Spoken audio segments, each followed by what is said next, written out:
Darxon kafe rahbari biznes plan chek. Videoni oxirigacha ham ko'rsanglar, bu biznes lanchimizning narxini aytaman. Birinchi biznes lanchimiz bu osh, salat, achuchuk и kulcha nonimiz, o'rik sharbatidan ichimlik berishdi. Go'shtlari yaxshi, bismillah.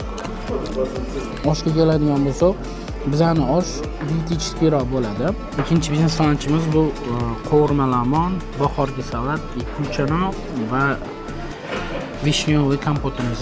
Qovurma lamonni xamiri yaxshi, tonki. Ko'rinishlari bismillah. Ustida tuxumlari ham bor, как положено. Qovurma lamonga 5. Bahorgi salatimizni ham ko'ramiz. Salatda ozgina qatuv bilan ozgina smetana aralashtirilganligi bilan otdim. Bu biznes lanchimizning har bir komplektining narxi 45 ming so'mdan. Xohlasanglar oshli, xohlasanglar qovurma lag'monli komplekt tanlasanglar bo'ladi. Mana chekimizning narxi ikkitasi 45 mingdan 90 ming bo'ldi.